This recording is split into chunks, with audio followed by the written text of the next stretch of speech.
Merci, Monsieur le Président. Le caucus du NPD a décidé de voter pour la motion M319 présentée par le député d'Ottawa-Orléans, puisque les taux d'obésité montent en flèche et que l'incidence sur la santé des familles canadiennes et sur notre système de santé est considérable.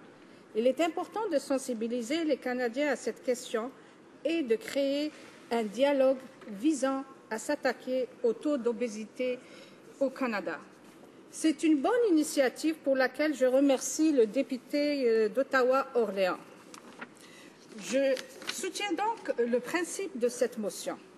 Cela étant dit, bien qu'il soit important de faire connaître l'incidence de l'obésité juvénile, le gouvernement conservateur continue d'éviter de prendre des mesures concrètes pour véritablement s'attaquer au problème. Pire, certaines de ces nouvelles politiques énoncées notamment dans le projet de loi Mammouth C-38, il va même dans le sens contraire de cette motion. Il semble donc que ce gouvernement n'ait aucune politique véritablement cohérente pour s'attaquer à l'obésité chez les jeunes et nous y reviendrons. Comme je l'ai indiqué plus tôt, j'appuie le principe de ce projet de loi car il s'agit d'un phénomène préoccupant. L'obésité se définit comme une accumulation anormale ou excessive de masse adipeuse qui pourrait nuire à la santé.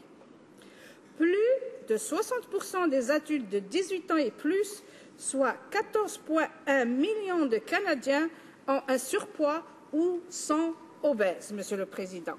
Dans l'ensemble, 26% des enfants canadiens de 2 à 17 ans ont un surpoids ou sont obèses. On comprend alors les lourds coûts que cela peut entraîner. Des estimations récentes concernant le fardeau économique de l'obésité au Canada vont de 4,6 à 7,1 milliards, je dis bien milliards de dollars par année.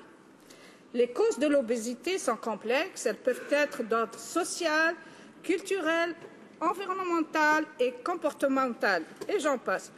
Mais la sédentarité et la mauvaise alimentation sont des facteurs particulièrement importants menant à l'obésité. Celle-ci augmente de façon considérable le risque de plusieurs maladies chroniques, notamment les maladies cardiovasculaires, les maladies du foie et de la vésicule biliaire, les accidents vasculaires cérébraux, l'hypertension artérielle, le diabète de type 2, le cancer, l'apnée du sommeil, les problèmes respiratoires et j'en passe, Monsieur le Président. Devant un tel constat, les conservateurs se contentent de déposer une motion qui invite le gouvernement à poursuivre son dialogue avec les provinces, les territoires, les intervenants de la santé et à favoriser la discussion afin d'examiner les facteurs qui contribuent à l'obésité. Monsieur le Président, ces facteurs sont pourtant connus de tous. Il faut plutôt combattre activement par des mesures concrètes, Monsieur le Président. Je continue? OK, merci.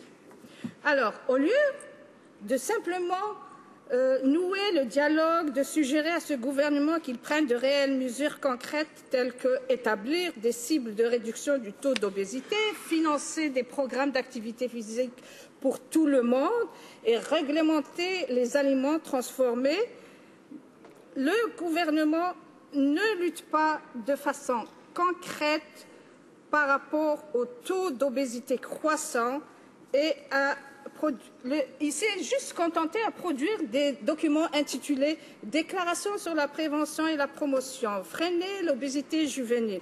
Ces documents portent sur des stratégies de promotion de la santé et mettent surtout l'accent sur les campagnes de sensibilisation à un mode de vie sain. En 2007, cependant, le Comité permanent de la santé a publié un rapport intitulé « Des enfants en santé, une question de poids » énoncé par divers progressistes.